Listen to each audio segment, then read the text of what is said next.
Alrighty, can you guys hear me now?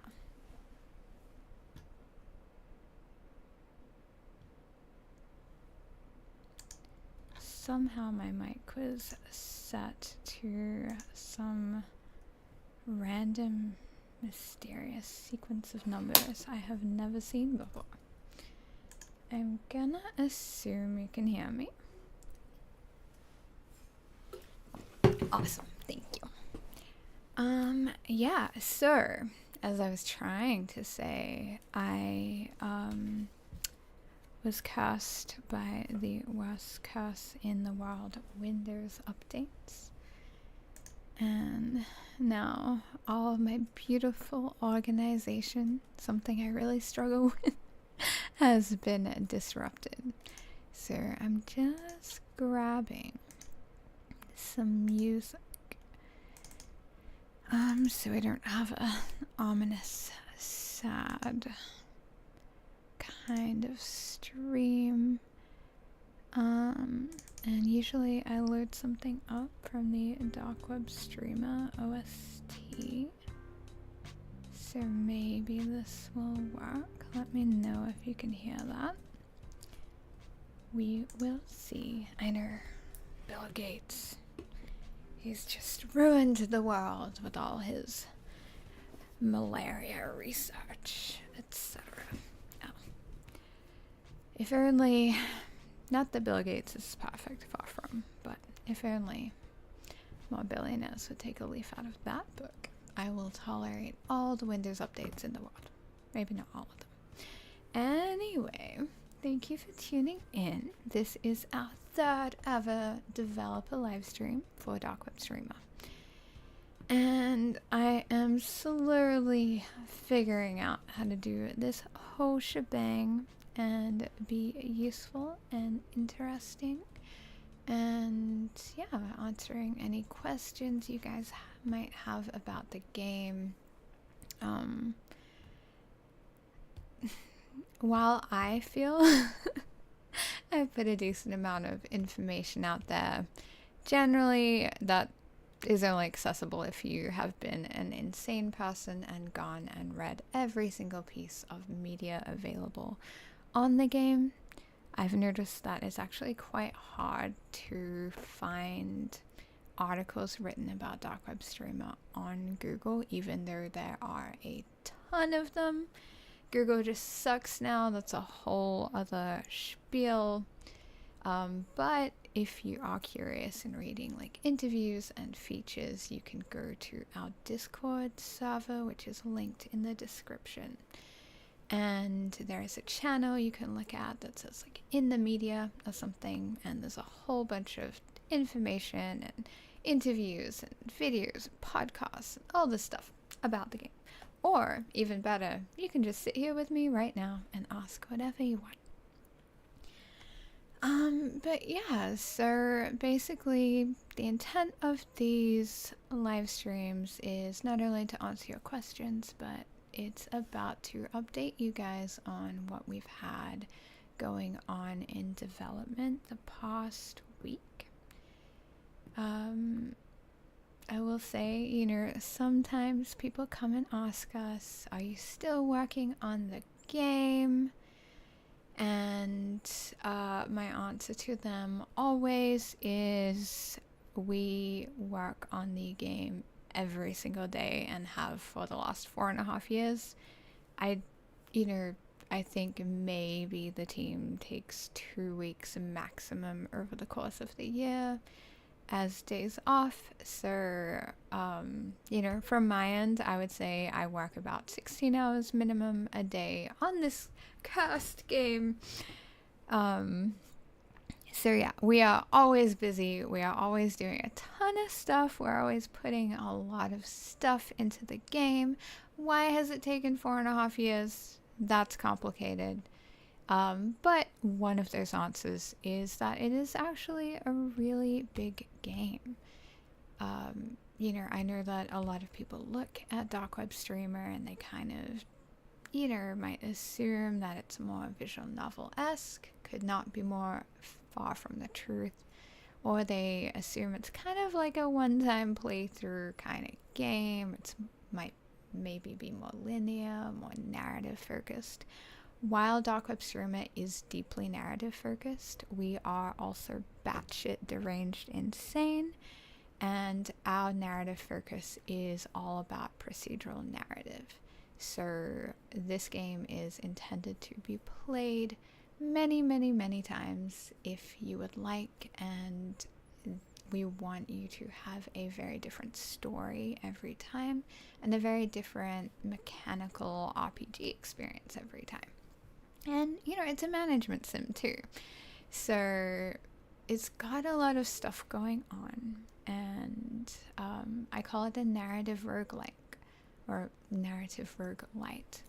And that's because it is, you know, almost everything is procedurally generated, and that includes both the gameplay mechanics. You'll always have access to different mechanics every time you play, which will change your strategy, and it will have a procedurally generated story. So every single time you play, you'll get a very different story experience. You'll experience different things. And this isn't just a kind of like choose your path kind of game. That's another assumption that I see people making. It's not like, you know, there are 3 possible endings of this one experience and you're kind of just following a map through. The actual like core and outcomes of the experiences you have are also generated. So in theory, there are billions of possible things for you to experience. You will never have the same playthrough twice, and you can actually never experience all there is to offer in the game. You can never experience all possible stories because, yeah, there are billions upon billions due to the procedural nature of it, and I find that really fun. So yeah, it is a big game with a lot going on, a lot of kind of, you know, first of its kind systems, a lot of cutting edge technology that we have developed in our studio. And to quickly address another question that, you know, I've touched on in past live streams, we don't use any generative AI, no large language models, any of that. All of our generated narrative is essentially bespoke and created in our studio. We just use, you know, particular techniques that we have innovated to, you know, get cool stuff done. Mauricio Alejandro Grinspun asks, might there be some localization in the works? That is a great question. It's been an interesting journey examining localization with the game. Due to what I just mentioned, the procedural narrative nature of it, it is quite difficult to localize darkwebSTREAMER because of the way language works and the way that our generative systems kind of lean on, you know, quirks of the English language to create new sentences and new stories, etc. It's quite difficult to, you know, languages cannot map to on top of each other. So we do desperately want to localize there, and we are investigating different pathways. I will say that we definitely have a localized version of the game in the works and in the plans. When I say version, what I mean is it might not have all of the cool narrative goodness of, you know, the procedural narrative side of things, but you know, we are kind of eyeing up, at the very least, having a cool standalone, like, canon dark web streamer story experience for people to be able to like get into the game and like be in the world and like have a really good time. So yeah, updates to come on that one. Jordan DeVries, my beloved, says, my question is, how are you and the team so creative and cool? We have drank deeply from the same wells, my friend. We are all a bunch of freaking nerds who are easily bored and seek novelty and entertainment and self-destruction.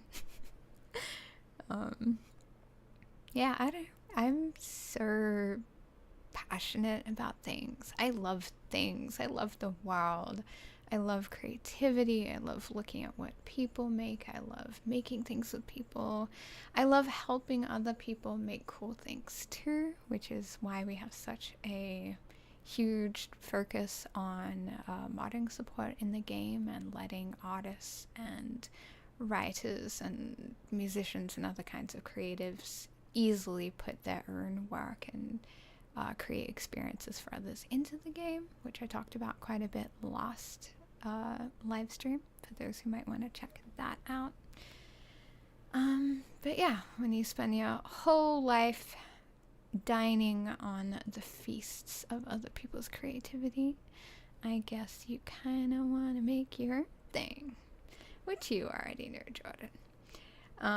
A.L. Korea says, has new media influenced you in the process, like movies or music?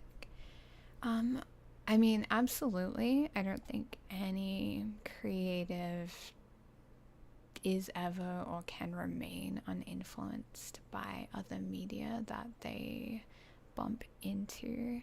I would ask for clarification. There is a difference between has media influenced you in the creation and a difference between has media influenced you in the process after beginning creation. But, in both cases, I would say absolutely. Obviously, as with all creative projects, I, couldn't begin to list the influences that resulted in, the chaos that is darkwebSTREAMER. Everything I've ever experienced really has gone into making this and envisioning this. And, not even just media, but my academic studies and observations about the world and observations about myself and just participating in culture and subculture. All of these things kind of deeply influence the design and the aesthetic and the approach. And, at the same time, definitely media that I am engaging with while I'm making the game is always, influencing the thought processes I am taking toward how I make things or how I think about the game and art and aesthetic and other people. If you're curious as to specific influences, let me know. Let me know if you want to know more about, kind of things that primarily influence the idea and the creation of darkwebSTREAMER, or if you're more interested in things I've experienced after starting development that have kind of tilted the way that I engage with development. And yeah, I'll be happy to answer. So while you guys are populating your new questions, if you have them, I will talk a little bit about what we were working on this week. And that is our web generation system, or as I like to call it, the world's first procedurally generated infinite internet. And it is exactly how it sounds. We, over 4 years ago now, before the advent of ChatGPT and the like. Yeah, I came up with a design and, a functioning prototype of how we could generate an internet, a simulated one, so how we could essentially create both infinite visual websites that look very, very different every time, and also ways to populate those pages with different text every time. And the really fun thing about doing this in a larger project like darkwebSTREAMER is we care a lot about what we call our NPPs. So that is an NPC, but we frame it as NPP for non-player person. And the reason we frame it as that is because I believe in the importance and the criticality of clear language, and I believe that the language we use shapes how we think about the world and how we approach things in our lives. So we use the term NPP to kind of announce and remind ourselves of the intent that we simulate these people in our world as, deeply and faithfully as we reasonably can. So the NPPs in the world of darkwebSTREAMER are procedurally generated every single time a playthrough is created. So across every time you play, or at least across every playthrough that you start, you will always meet a different host of characters.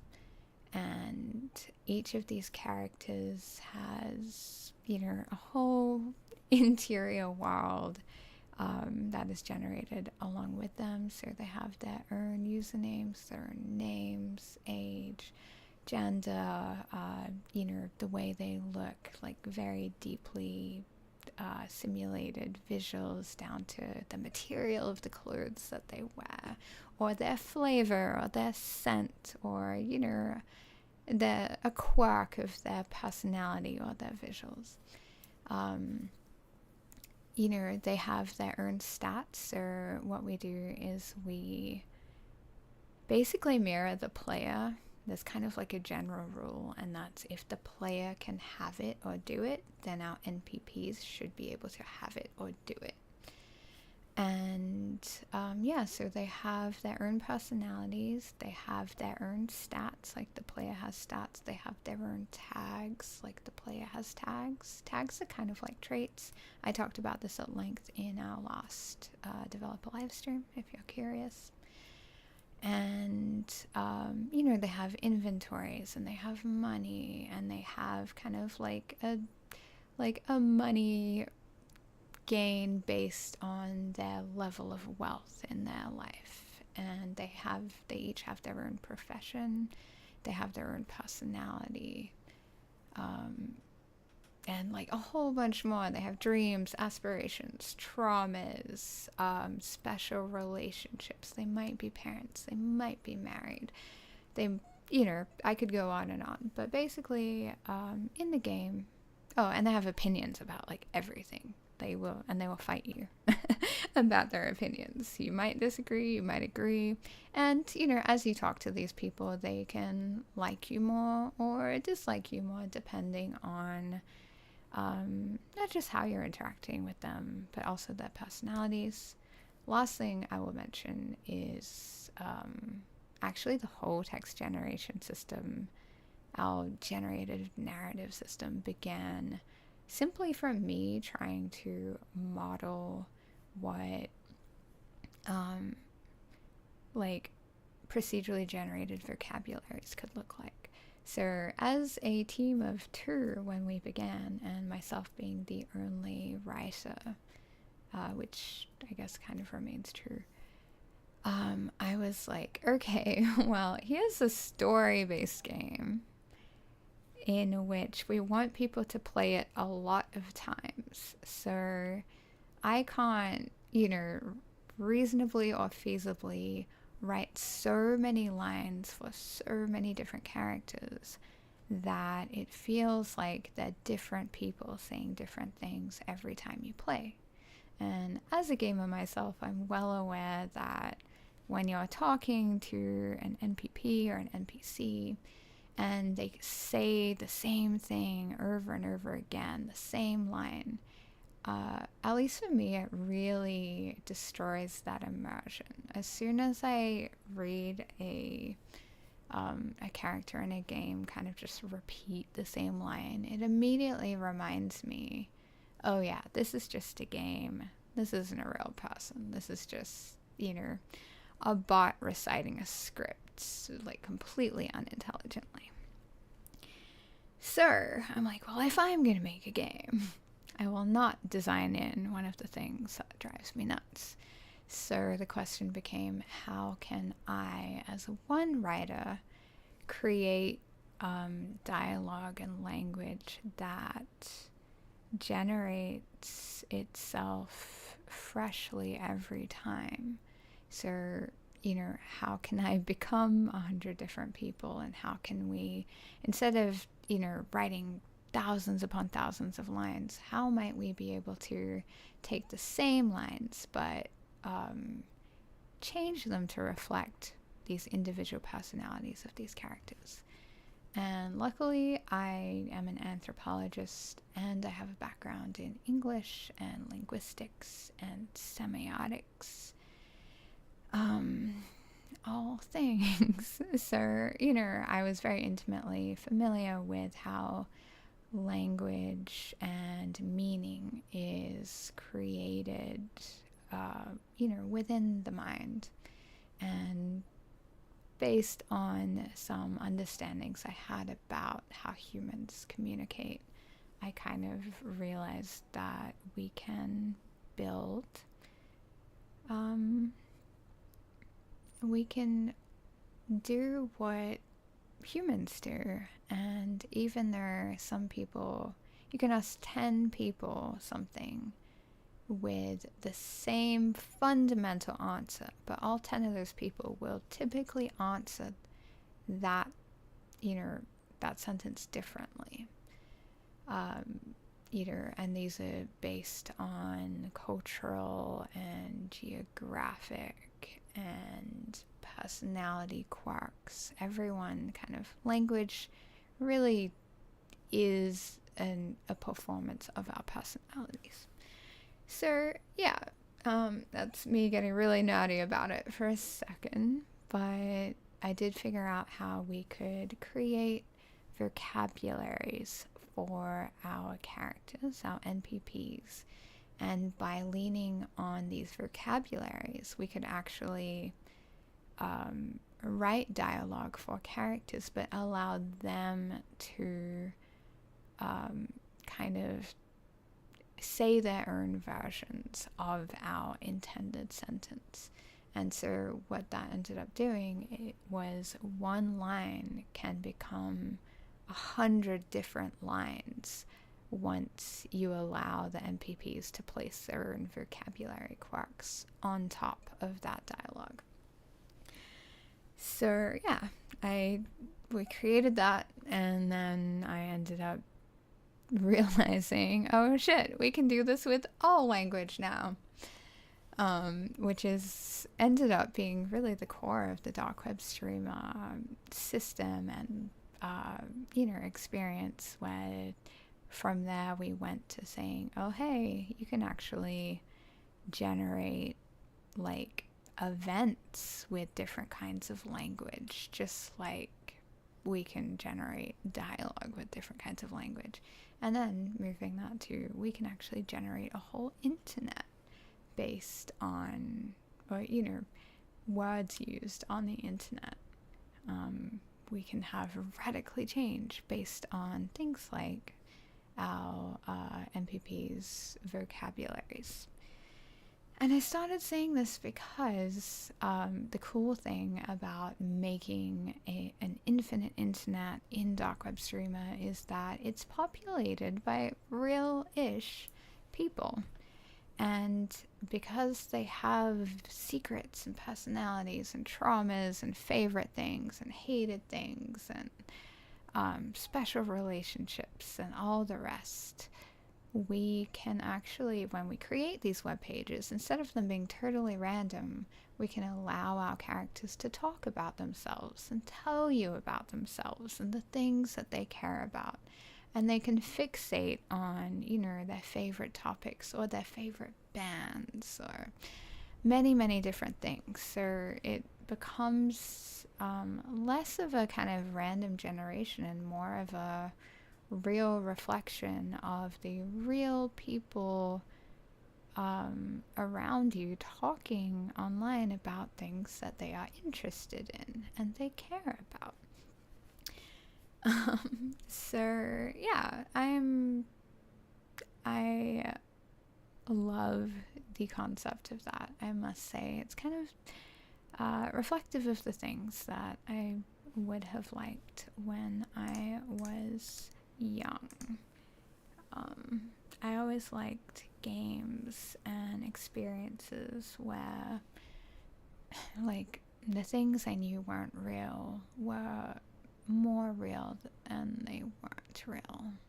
I wanted, you know, NPCs in games to have a level of self-awareness and world awareness. I wanted them to learn who I was and to learn to care about me like I wanted to learn to care about them. And that might seem a bit dystopian these days in 2025. But, you know, you have to understand that you know, these are desires held by a child in a play space. And so I guess it's, if you think about something like Toy Story, where all the toys come to life and actually do care about the child who plays with them and whose house they live in.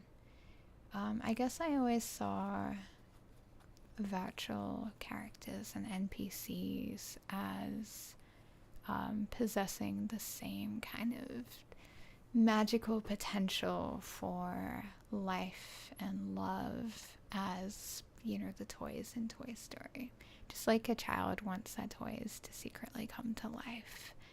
I wanted my NPCs to come to life. So yeah, we have been working on much of this week. And I might actually show you guys a couple of the things that we've been working on to try to explain it a little better.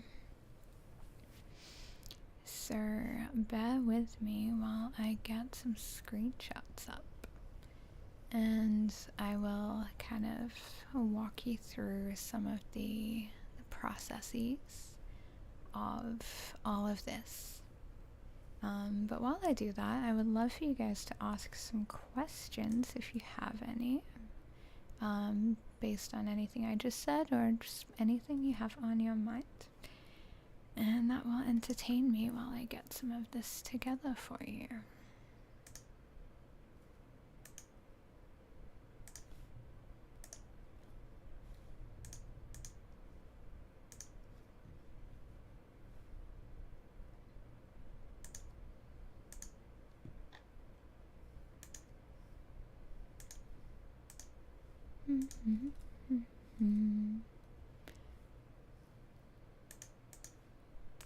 I have so many things open.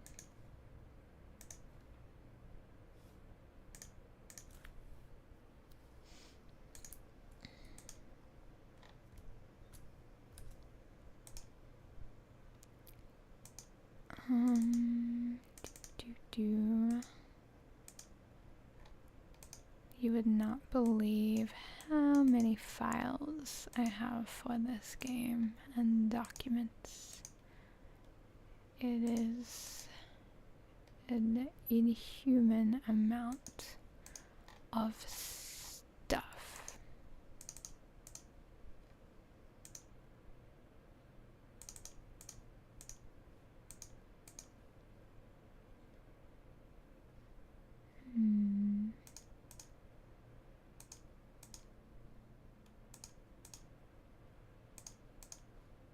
Aha. I knew what the problem is. It was in the wrong folder. Alrighty.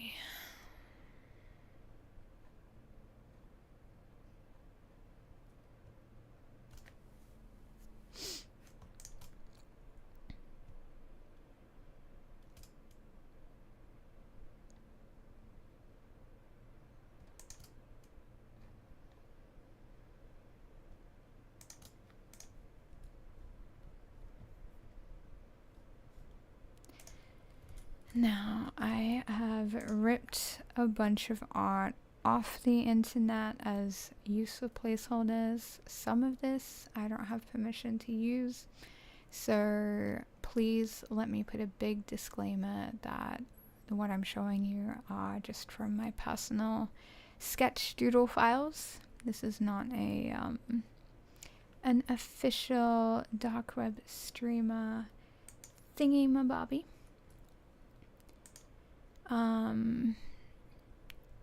But yeah, let's see. Wave Depletion says, I feel like this is right up in-game Asylum's alley in terms of streamers who would probably like to play this. Thank you for the drop. I'm not familiar with them. I'm cripplingly behind keeping up with streamers, which is kind of ironic. But in my defense, I never stop working. So I don't watch people much, but I'm always intrigued to hear people talk about streamers who would be interested and who do engage with the kinds of content that we are interested in. It is worth mentioning we do have a huge streamer focus in terms of some of our design. So we do have Twitch and YouTube integration planned.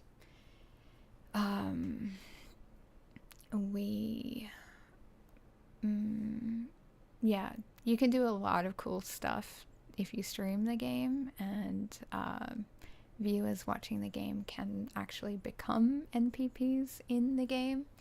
So yeah, if a streamer does play darkwebSTREAMER, then they can turn on a setting that allows their viewers to each be assigned an NPC, and they can talk in the in-game stream chat. They can send you things. They might die.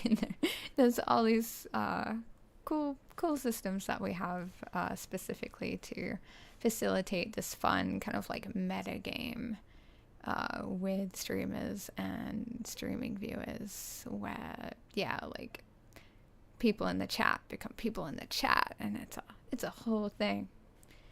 Sternbad says, I'm super late to the party. Are there infinite internet sites, or are they limited with randomly generated content? I'm not 100% sure I'm parsing your question correctly, but what I will say is there are infinite internet sites. You can browse forever, and we can pretty much guarantee you will never see the same thing twice. You'll never get the same text on a page twice. You will never get the same visual layout twice. Yeah, there's just a truly mind-blowing amount of possible generations, like billions upon billions of those. So that is fun. Okay, I will. Let's see. Now, disclaimer, these are not my best work. These are pretty much things that I've been working on for specific reasons, mostly to communicate with Tony Lee, our lead programmer, how the web generation should go. So basically, we have had web generation in the build, but I've always had a particular conception for how these sites should be generated and how to allow for, you know, the most randomization, both visually and content-wise, while keeping a kind of like some certain aesthetic rules and principles in place to try to maintain the you know, that core feeling of an older web page, you know, something like a GeoCities website. And so yeah, we're basically overhauling the whole system this week to come closer into alignment with those rules, and to really just prepare all the data infrastructure for a, you know, a very solid infinite internet, something that'll, you know, be really beautiful and titillating and all of those fun internet things. So basically here's a Photoshop mockup that I made to attempt to show, you know, like a possible website that might be generated. And I will break it down a little bit to kind of try to give you an idea of how it works. So basically there are things like, we would call them text containers. And I won't go too much into the weeds of the generation because it is quite complicated and it can get confusing. But, you know, you can look at it as when the web creates a web page, a generated web page, it's looking to do a few things. And there are certain rules that a page has that you always need to have these things. So a web page should always have some kind of background. Might be a, you know, plain black background or something, but it should have a background. It should have a primary module, we call it, and that is like, what is this page, you know, fundamentally about? Is this an about me page? Is it somewhere someone wants to show their poems or their art gallery? Is it a band fan page or a book fan page? Or is this someone trying to warn everyone about an entity that is currently killing people in the game? There are many, many different things that might be kind of like the core intent of the page. And then we have these kinds of, we call them secondary containers and secondary modules. And that's just, if you look at pages on the old internet, you will see that often they're a little bit random. People will often have a little section on how they're feeling or what they've been up to lately, or they might put a to-do list on that. They might have a music player. They might have a hit counter, which is, you know, for those who weren't around back in the day, it was very common for old web pages to actually visibly track how many people had visited that page. So they were called hit counters, visitor counters, guest counters, and they would just tick up every time someone visited the page, so you could look and be like, oh, you know, 500 people have visited this page, 1,011 people have visited this page. So yeah, there's all sorts of different things that might be populated, and yeah, when basically the web will randomly generate different kinds of containers and different kinds of content that goes in those containers, and it'll always be very, very kind of random looking. So we've got these headings. So this is a blog, and then cut my life into pieces. I was just being an idiot. But, you know, say that's kind of the main text. Then it might randomly generate an image just to visually break things up. The status over it, that's like another little kind of piece of of personalization that the page might generate. And yeah, to the left, we've got a kind of like a to-do list. We've got a poem that they've generated. We've got a little bit on the right about their favorite band. You can sign their guest book. Signing a guest book in the game actually basically is like sending them a friend request. If they get your message, they can essentially add you as a friend, and then you can go and talk to them in the game, which is quite cool. So yeah, this is like one potential visual. Here is another one. I don't have the game overlay here right now. But yeah, so they can be quite simple, or they can be more complex. And yeah, so it's not just like random pieces of text that is populated, but the web can be full of things that are actually useful to you as a player in your playthrough. So we do have in the game, we have crafting and we have rituals. So crafting is just being able to make an item out of other items. And rituals are more like casting spells, so they can kind of grant you buffs that are just kind of like, you know, effects that aren't linked directly to items. And sometimes you can find services, we call them services. Services on the internet are people who are selling something that can help you. It's not always selling. Sometimes, you know, it's just kind of more of an activity. So you can play blackjack to try to get more money or lose it. You know, you can participate in experimental brain tests and activities that might change your stats. But yeah, sometimes you can actually, if you see this, use a talisman of dried moss and teeth to send them back to hell. That's actually something that you can use in the game. Those are instructions for, say, we would call this a crafting recipe.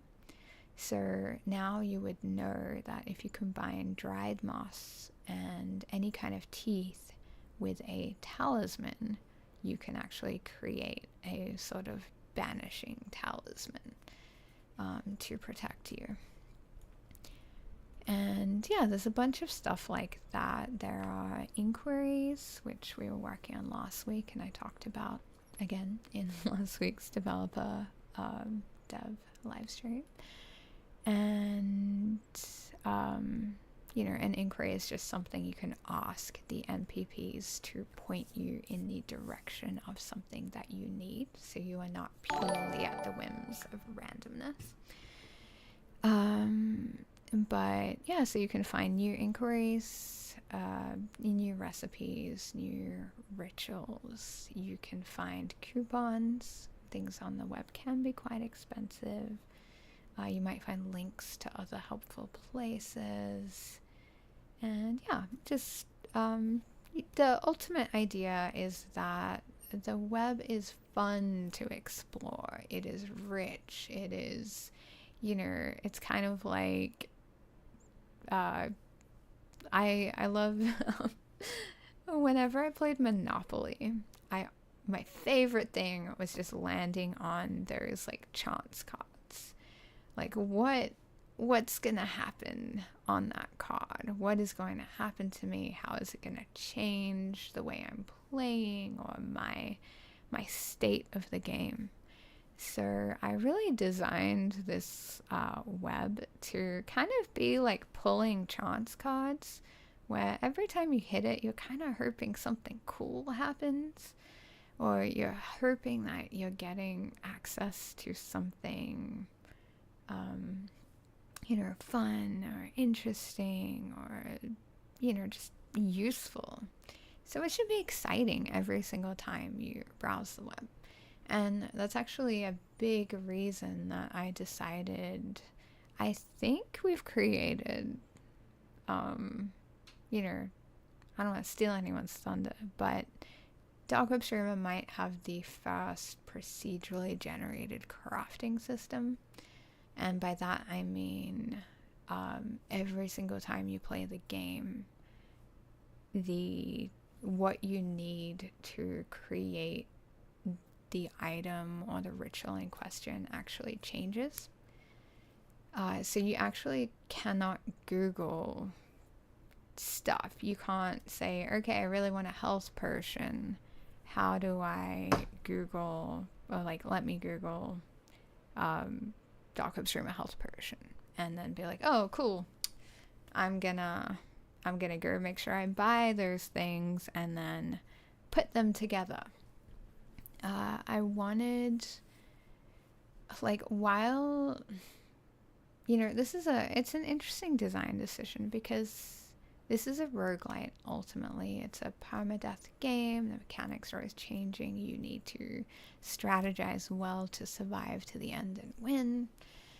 And there is something to be said for mastery and acquiring a knowledge over your playthroughs that allow you to get better and better and better at the game.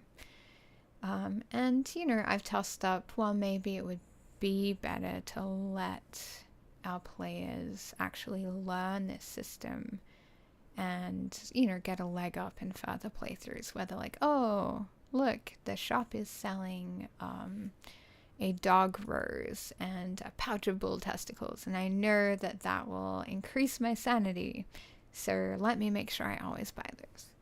That's cool, and I think I've actually figured out a system that allows me to do both.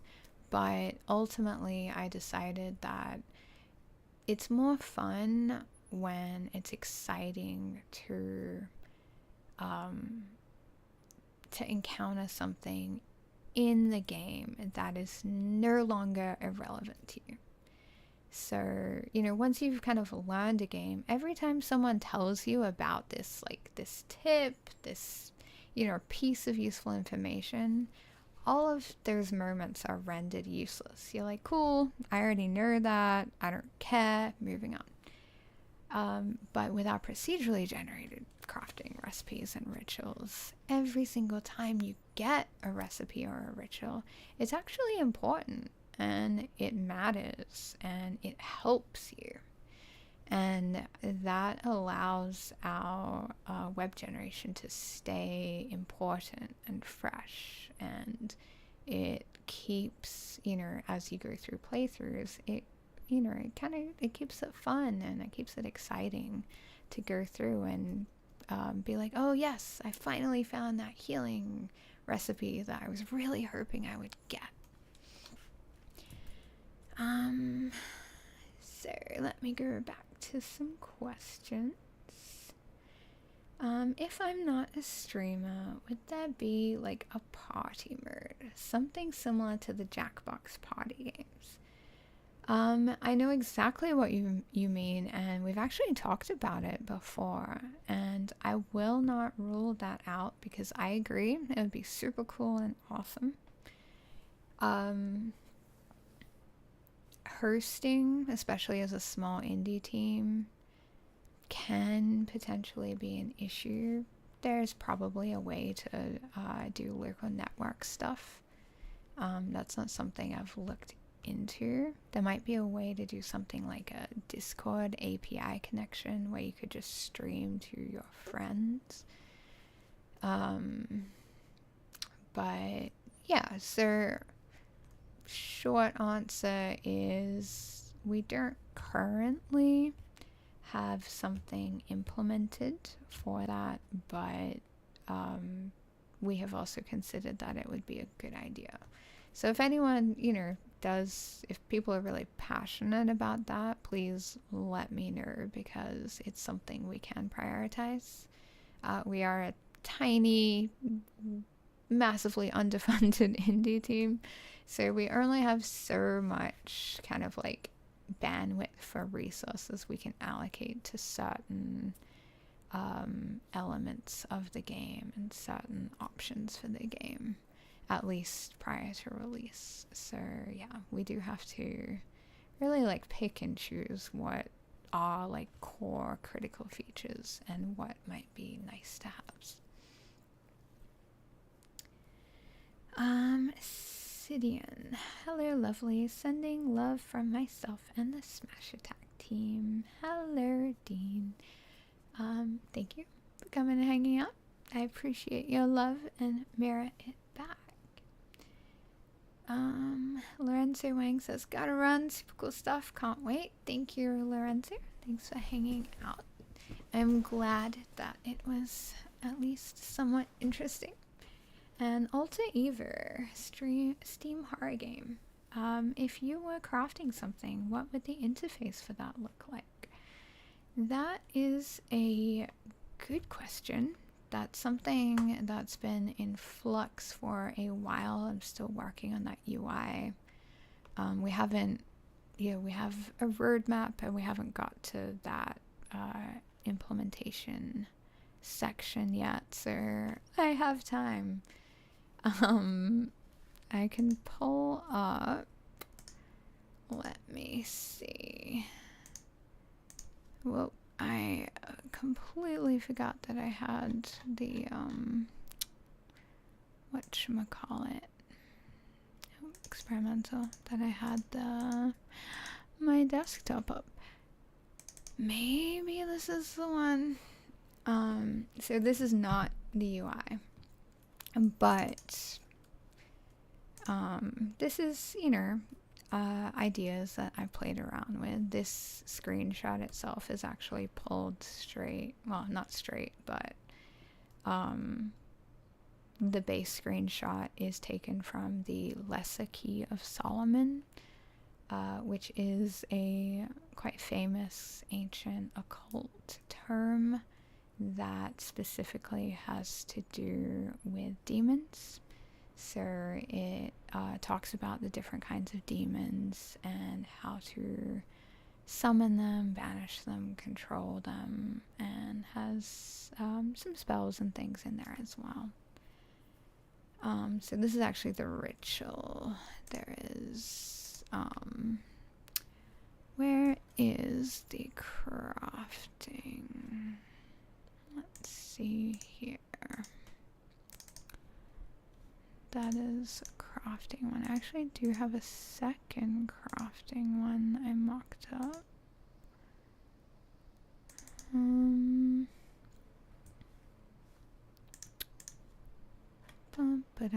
But yeah, please do not judge me by this because it is just doodles for now, not finished things. So yeah, basically,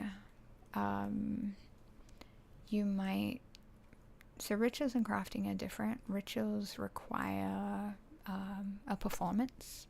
So you might need to cut yourself, you might need to blow out a candle, you might need to do a number of more embodied things.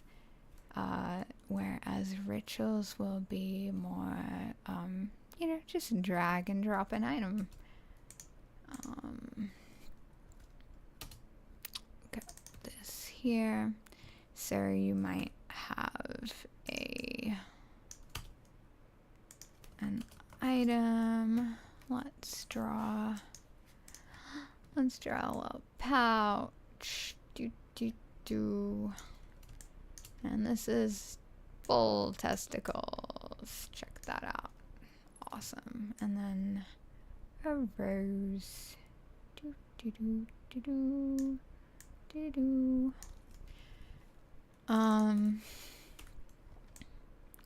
And gotta separate those. So yeah, you might be like, okay, well, I need to combine, or I have this recipe, which would probably be like right here. I have played with the idea of just making you write them down and not saving them for you, because I'm a big fan of playing games that require me to have a pen and paper by my side. And maybe we'll have a mode that's like pen and paper mode where the game literally just refuses to save them for you, but we'll probably have a default save, because this is 2025 and everyone needs their handheld. But yeah, so you'd probably take your items, be like, all right, I need a dog rose.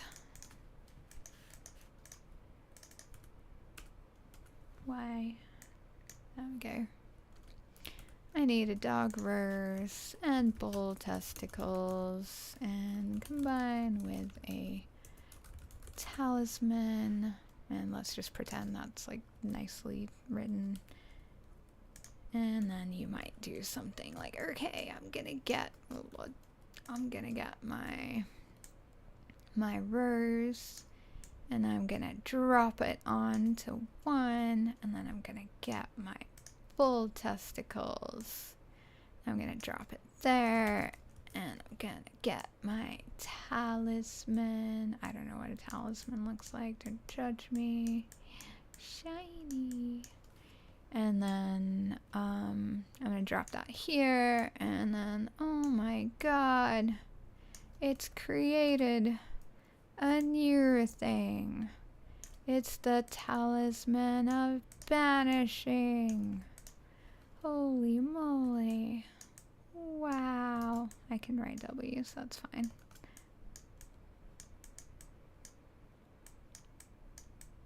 Use it. Yeah. Stuff like that. But like I said, all in flux right now. Most of the game is like fundamentally planned out. We have most of it, you know, done. But yeah, that's kind of like the remaining big system that I need to really, you know, I have all the procedural generation systems and all of that for crafting and rituals done, but UI is the killer. It always takes so long to get a good thing going, and yeah, I've been kicking it down the road. Let's see here. Very cool iconography. Thank you all to Ever. Nate S is popping in to say hi on my lunch break. Hello. I'm assume that means you're Australian-ish. Located. Thank you, Sternbot, who says I love all the art. Yeah, UI. Turts cast.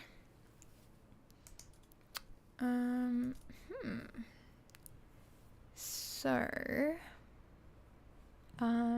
yeah, that's kind of goes over what we're doing in the web this week. So basically, I was doing a lot of work planning out and you know, helping design systems for how that visual UI would go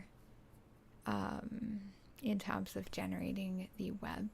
And yeah, it's definitely a big project. I will say, for those who are unfamiliar, which is probably most of you, but I was a web and graphic designer for many years. You know, like many, I started my HTML web graphic design journey on Neopets when I was about 8. And you know, I have so much love and respect for Neopets and just like generally older community-focused websites that really put a strong focus on allowing personal expression. That is really what the old web was about. It was kind of you know, a new world. And I mean that very literally. There was a sense of, we have created a brand new empty world.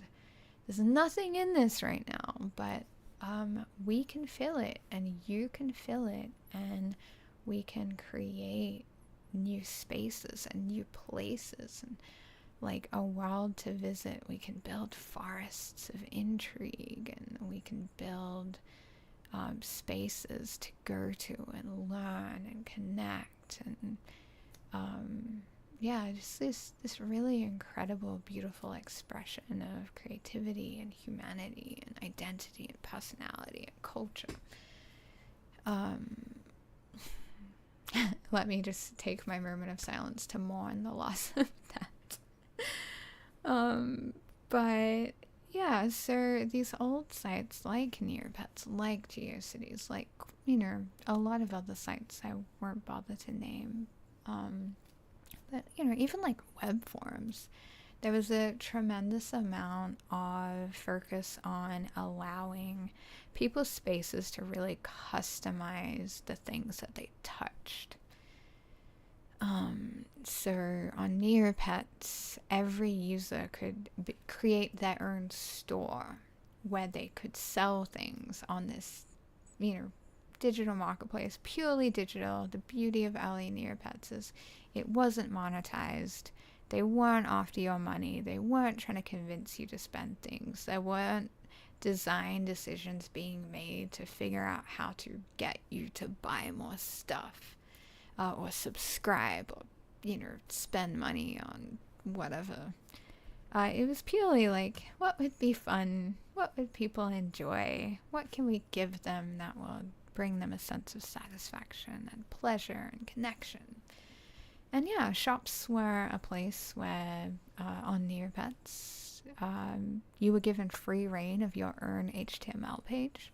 And so people, you know, really, they would often make really impressive ones and really inspiring pages. And you know, you had profile pages as well, where you were given the same thing, your own HTML page with which to design and decorate, with an incredible amount of customization because you had free reign of the HTML. So yeah, early Neopets and similar spaces were a huge boon to you know, especially young children who were, you know, they are budding creatives. They are creatives in their own right. Like, let me make that very clear. Children are creatives. Some children even more so than others. It's not like they will one day be one. They, you know, I've been writing stories since I was 4 years old, since I learned how to write. There was not a moment in which I became a creative. I have essentially always been one, and you know, that is the case for most, if not all, people. At least those who grew up to be people who continue to create art and things.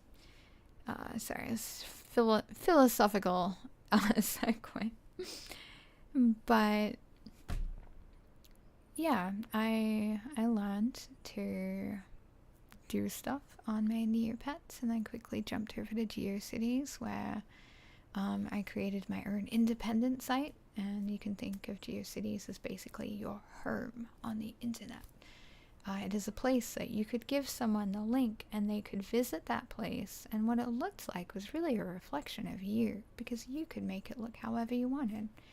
And it, like, another reason it's quite cool for kids in particular is because kids aren't often given access to spaces where they do have that level of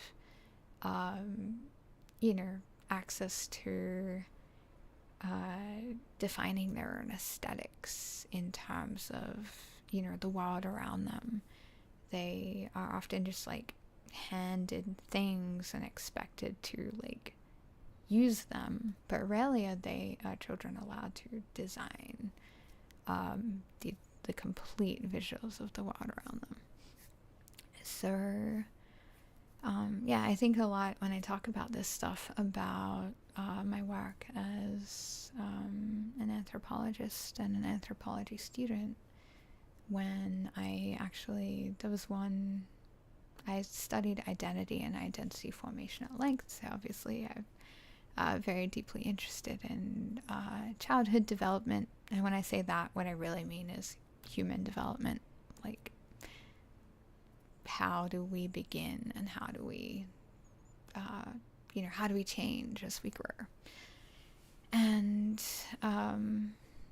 I read a lot of articles kind of talking about the loss of control for children, where, like, for thousands of years in across humanity, children kind of grew up in nature with fairly free access to nature, and nature allows you to sculpt it. You can build things. You can build really anything you put your mind to. You can pot the ground, shape the ground around you, create walls around you, create structures, like change the terrain. And, historically for thousands of years, children have done that. They've gone in groups or by themselves and found a little space and place in which they were like, this is my area and I am going to play here and I'm going to build forts and play in creeks and create, my little rivers and all of that good stuff. And, with the proliferation of private property and the lack of access to spaces that are public and full of nature and that allow you to change the terrain, children have lost a lot of that creative expression and control of their own worlds. So, apologies for the nerdy anthropology segue, but the internet was actually, and should be, a really, really cool place to give that level of construction back to all humans, not just children. Adults have largely lost it too, particularly as people cannot afford to earn their own properties more and more in our economic climate. Giving people that place to self-express visually and aesthetically is tremendously valuable. And, Wave Depletion says, big fan of the indie web movement, going back in that direction. I am right there with you. I am also a huge fan of it. I promote it as much as I can. Actually, the last developer live stream, we went on a virtual tour of NeoCities, which is new GeoCities, full of wildly creative, just like incredibly inspiring pages made by people. And it feels very much like the old web, where people are actively taking a lot of inspiration from those spaces. So anyone who hasn't checked out NeoCities, especially if you weren't around for the old internet, GeoCities, like original Neopets, all of that good stuff, I would encourage you to check out, I think it's neocities.org. Click on some random pages and you will see kind of what the internet used to look like and how wildly creative and personal it is and was. And, we can do this. We can do the same thing again. And, I will say all of this is deeply relevant to darkwebSTREAMER because,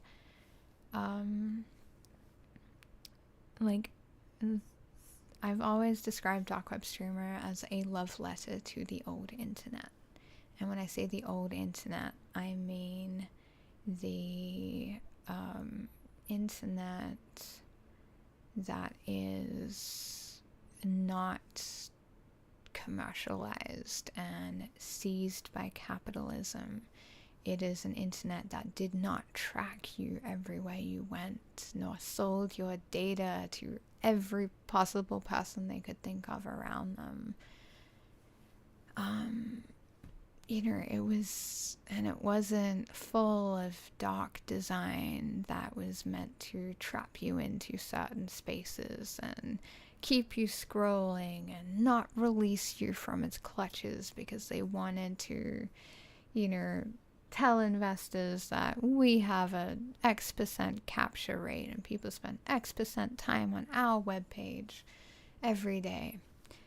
It wasn't about that. It wasn't about like treating human beings as resources and sales data.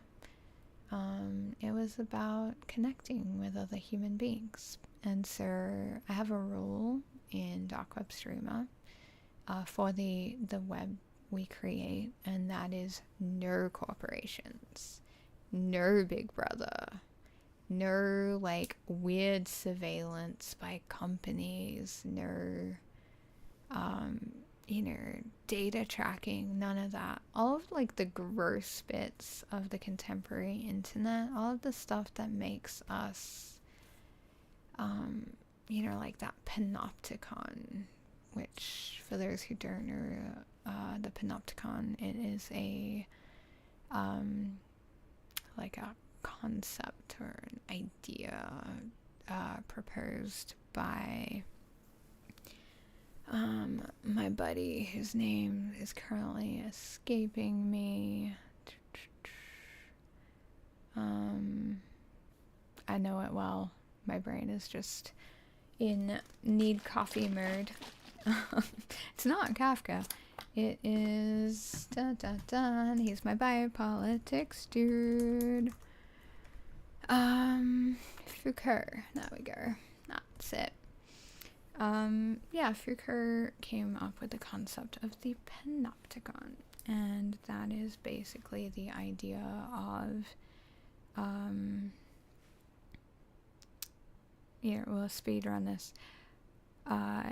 Imagine a tower, and this tower can see in all directions over all people at once. So like, I think it was imagine a prison, and all the prison cells were completely open.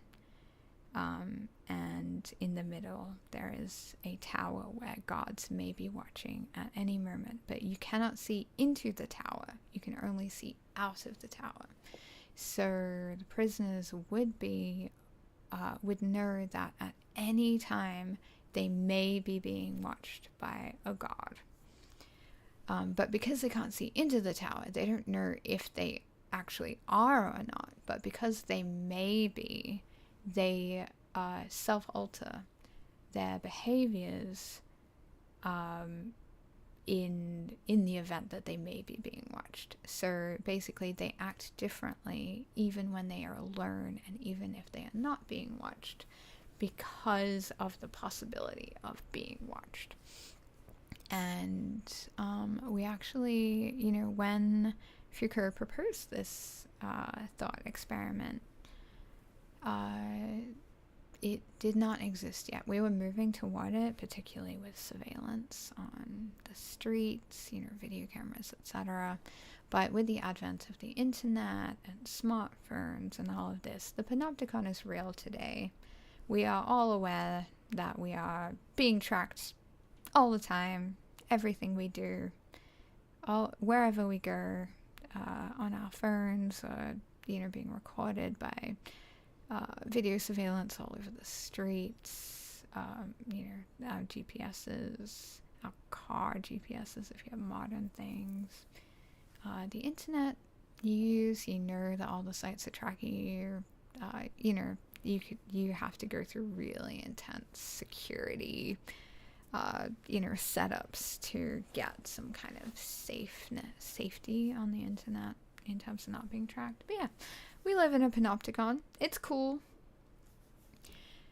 But yeah, so my rule for darkwebSTREAMER is that we have abolished that. It is a horror game, and it's a psychological horror game, but it's kind of like cozy horror, and we could have debates about what that means, but I guess and like the word cozy is relative, as is the word horror. but I don't want the awfulness of the real world and the real internet to be what is discomforting in the game. I want us to go back to fantasy land where like, oh no, like the demons are here. Or, you know, we get a little closer to real in terms of stalkers, you know, as an internet figure. Especially as you acquire more fame as a streamer, you may catch the ire of a stalker who decides to break into your house in the middle of the night and smell your underwear or try to have a wedding ceremony with you. You know, that's about as, I think, close to the quick as we generally get in terms of like real things that are uncomfortable. But yeah, I didn't want surveillance. It's not that I don't want to make political commentary, and like, you know, the game is full of you know, sly political commentary, but when you play this game, I want it to be entering a safe space of another world. I wanted the internet to be what it used to be. I wanted you to feel that. I wanted you to be reminded of what it was like to experience a web that is all about the people. It's not about companies. It's not about just like selling things to you or selling you. It's about people talking about themselves and things they're excited about and things they want you to know about, and allowing room for that, allowing a space to remember what it feels like and what it means to be on an internet that is connection focused and not capitalism focused. So yeah, blanket ban on Big Brother, surveillance, companies, like hyper-capitalist endeavors. All of that stuff is not allowed on my internet. Hi, Kat. Thank you for hanging out. Everyone always staring at my shadow on the cave wall. That's a good, good metaphor, analogy. It is, Katerina says, for future watches, it is kind of like a shadow panopticon there for most people, because we're being watched, but in a really shallow way most of the time. Metadata and the marketable bits. That is true. But I think, like, my observation is that the real lack of technological understanding of how these systems work and how they operate and what they're doing leads to like a very panopticon effect, where people are often, because they don't know what exactly is and isn't being observed, they just kind of operate at max observation. And while, you know, it may not feel like you're radically altering your behaviors, I think that people do, you know, people make jokes about ending up on lists when they make particular searches, and, you know, the way that they share information on forums may be different. You know, maybe you just get a little bit stressed every time you put your email into a newsletter or some kind of purchase, like, you know, is my data going to be sold, etc. You know, am I going to end up with more spam? Are my social security details about to be leaked? I don't know. It's so much. We are personal brands now, yes. I hated it. I've accidentally become a public internet figure 3 or 4 times in my life, and I always, I realize I'm being perceived as a brand and like a kind of like a symbol of a person instead of a real person, and then I go and like blow up all my shit. I'm just like, go delete all my profiles. And I'm like, no, stop objectifying me. Do not think I am a being that I am not. I find it really violating in a way. And not just violating, I don't mean to be like, I'm so altruistic, but I think for me, it's actually always been a moral issue as well when I begin to perceive that other people are projecting some kind of success or idealized life onto me and then judging themselves against me as an icon of like some kind of whether it's industry or community or culture or whatever. That also makes me deeply uncomfortable. I feel like I'm participating in, non-consensually participating in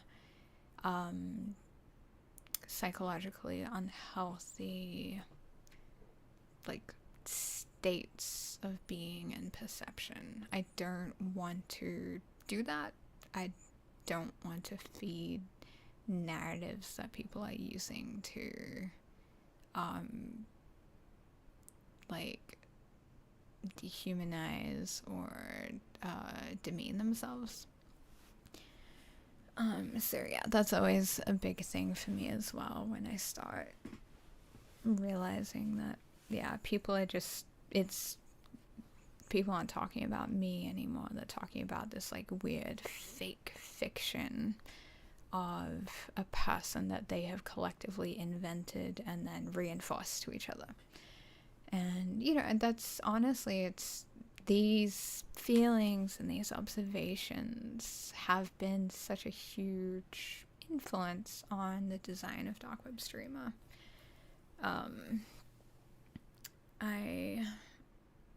I've always had big thoughts about that, strong feelings about it, and been fascinated about this process of iconization, where people, it's semiotics. I know some of these are unusual words for non-academic spaces, so sometimes I struggle to talk about these concepts that are really, really core to me and really important to me. Yeah, semiotics is basically just the study of meaning and how things come to carry meaning and what the carriers of meaning are. And yeah, I'm like, darkwebSTREAMER is definitely a reflection of or really an examination of those processes. How do they begin? We are simulating this in the game. It's kind of, I always intended this as a social simulation. Let's simulate the growth of not just a streamer, but like a public figure, someone acquiring celebrity. How do people begin to narrativize that? And how does this person who is becoming increasingly venerated, how do they respond to that veneration? How do they preserve their core identity and their humanity, whatever that means? Or how do they lose it? Like, what are the processes of loss that happen? And we know that it's quite common for people as they gain fame and prestige and often money. There are, countless examples of people who begin to become different people, who often can become wildly divorced from their past selves and can often become far, less compassionate, less empathetic, less thoughtful, less moral people as they actually gain more power and influence. You would hope it went the other way, the more influence someone gains, the more power they gain, the more resources they gain. You would hope that people are like, wow, I've always struggled, but now I have what I need, and now I have the ability to use these extra resources to lift the people around me and the world around me and the society around me. I think if humanity had this instinct and this reflex to actually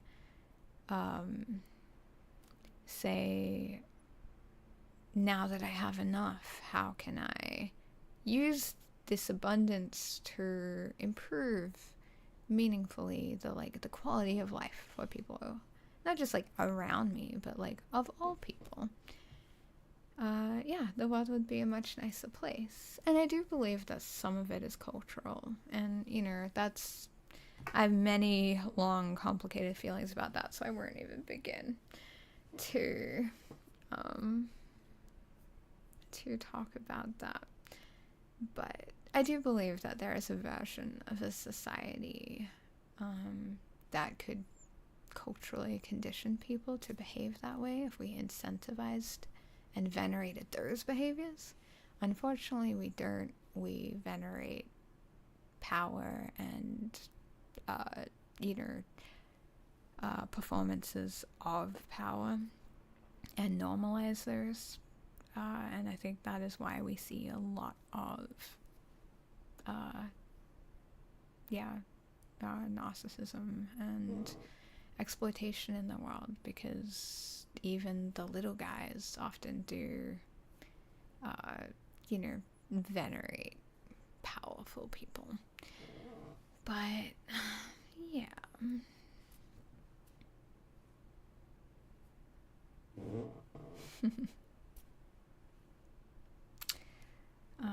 Kat suggests doing the masked persona thing. It might suit me. I'll assume that means in response to every time I destroy my presence online and later come back. Yes, that's actually quite tempting. I am not unfamiliar with wearing an anonymous mask. I am I have showed up to my fair share of protests, occasionally masked. So yeah, maybe I hire a really cool mask maker. That's a vibe. I understand why, I can never remember the guy's name, but there's at least one game designer that always wears a mask. I like that. I respect it.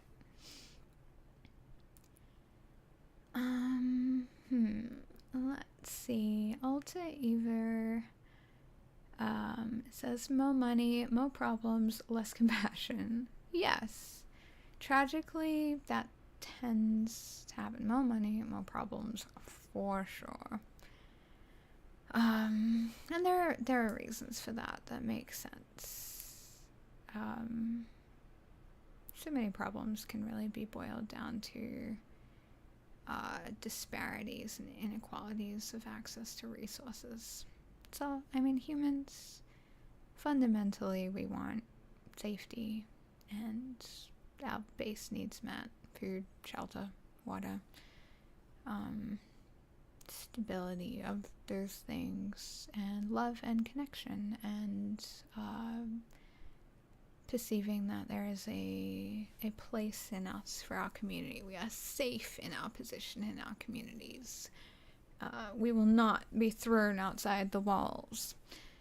And yeah, people can be pretty chill when they have those things, but when we see that others have way more than we do, that introduces a psychological conflict. Let's see. We need some kind of easily accessible community notes-esque rap genius-like structures to provide jargon definitions and contexts around media platforms and videos. That would be so cool. I'm so here for it. It's kind of like alt text, but I don't don't even know what you'd call it. Like, principles or something. Academic principles. Let's see. Alter Eva says, like something that would sit on top of each web page. That's a cool idea. Yeah, totally. Kat says, science communicator types helping make such things as accessible as possible for as many as possible without losing nuance. Yurko Terror is the most famous mask game maker at the moment, I would say. Yes, that is the one I was thinking of. Great mask too. Not just a mask, but a great mask. I will say on this subject that I did receive my Twitter community nerds status today that allows me to create community nerds. I don't actually use Twitter anymore, very, very occasionally, kind of just to like drop links like to my live stream or to post resistance threads. But, you know, since I am part of the Community Nerds program, I do occasionally smack some people down on that. So I do have power now, which I am not going to use because fuck Twitter, everyone needs to leave it, including me at some point. Yeah, so I will ask, does anyone have any other questions? I will give you a little bit to ask any of those before I leave. But yeah, thank you for hanging out for our third ever live stream. I hope you learned some things. I hope that what we're doing excites you and that, you know, you want to experience it when it comes out. You know, I'm really excited about the things that we're doing, and I am really proud of the things that we're doing. We're trying things that no one has ever tried before. They're working really well, I believe, and I think it's gonna be, you know, it's gonna be exciting for people to be able to experience things and systems that they have never got to experience before, instead of always having more of the same, you know. But indies are good at innovating. But yeah, this is my special kind of innovation. So I hope that, yeah, people do want to check it out. I will say that we have a Patreon that is linked in the description. If you like what you're hearing and you want to support the team, we really do appreciate it. Literally every cent that our supporters contribute goes to basically paying people for the game. Right now I'm trying to afford some more artists to create more of our beautiful generated internet. It's probably obvious that we do need a lot of art to support a procedurally generated internet. I've also taken procedural generation approaches to art, so that will be a conversation for a future live stream. But yeah, I will also note that if you do support us at particular tiers on Patreon, we do have access to playtests, so you can actually come and try the game right now. It is not done, so don't expect a finished, polished experience. A lot of the systems that, you know, I may have talked about here on either are not in, like crafting and rituals, or exist in, you know, semi-complete versions of themselves. So yeah, just know that the game is going to be a lot bigger and better when we are done, but it's there if you want to check it out. And yeah, we appreciate the support. There are wish list links in the description as well if you haven't yet. please wishlist us on Steam. It helps our Steam metrics. It helps when we launch. Steam will push the game to more people if we have more wish lists, and so that is a way that you can help our little big game out today. And yeah, join our Discord if you haven't. We are there always. I am in that Discord 18 hours a day. No life. But yes. So, Kat says, when are you going to take on the Creatures IP? Creatures is one of my favorite games. It's built in the early 90s. You should check it out. You can buy it. I will say I am in talks with the creator of Creatures. So, we'll see. We'll see what comes. Legitimately, can I give an ETA on modding tools in the playtesters? Cat.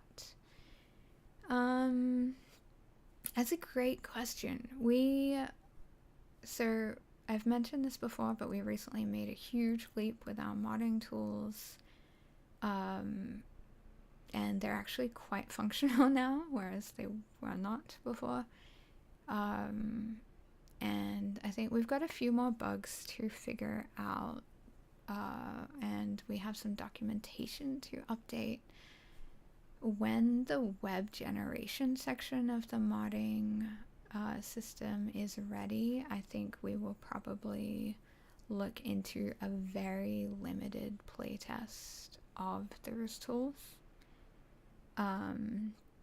That may not be accessible to our Patreons the way that the game build is, because the modding tools obviously contain a lot of sensitive information that we don't want particular people to get their hands on just by paying a little bit of money. But yeah, so probably I would say within the next 3 months, I would estimate that we do have a very limited modding playtest. So yeah, stay tuned for that. Hi Chapsky, a little big game. Nate S says, any upcoming events in real life or online that the team is taking part in? Great question. We have been attempting to stay away from shows this year because basically they're just really disruptive to the development process. Because we are such a small team, there are only like 3 of us like actively working on the game, and 2 of those people are very part-time. So every time we do a show, it's just like half of the team is out for 3 days at a show, and then 5 days of recovery, like every time at least. So that said, we did do MagFest, and then Miles, our creative assistant, showed the game at the International Game Developer Association event in New York a couple of weeks ago. We are currently eyeing another show in Washington, D.C. right now. Can't remember what it's called, but it's like the Comic-Con of Washington, D.C., so potentially stay tuned for that. And yeah, we'll have more updates for you soonish. If you're not in our Discord, I would recommend joining. I think you might be Nate. But we do post the shows we're attending there always, so that you know where you can go check out a updated build of the game and give us your feedback and meet the team and do all the cool stuff. Take photos at the ritual booth. It's a good one. Yeah. Alrighty. I'm gonna wrap this up. Thank you guys so much for hanging out, and for those watching from the future, hello, and thank you for taking the time to tune in to the Dark Web Streamer Developer Livestream number 3. Like, subscribe, you know, all the YouTube stuff. Leave a comment. That's actually my personal favorite one, because I feel like I am perceived and that all my efforts are not for naught when someone posts in recognition of the fact that someone actually did bother to watch this. That's my little thing. So yeah, lovely to hang with you all. We do this at the same time every week, Thursday at whatever, you know, I actually don't know. It's 1:30 p.m. my time, ACDT, Adelaide time. I can't actually remember what time it is for the rest of you, but you can check out socials and you can check out Discord and all that good stuff. So yeah, I will see y'all next week, hopefully. Please come hang out, ask me questions so I don't sit here awkwardly talking to a silent room. Every streamer's worst nightmare. You are all my hero for coming and hanging out and chatting with me. Yeah, and thank you as always for your support and interest in this batshit project. It's been real. Alright, bye.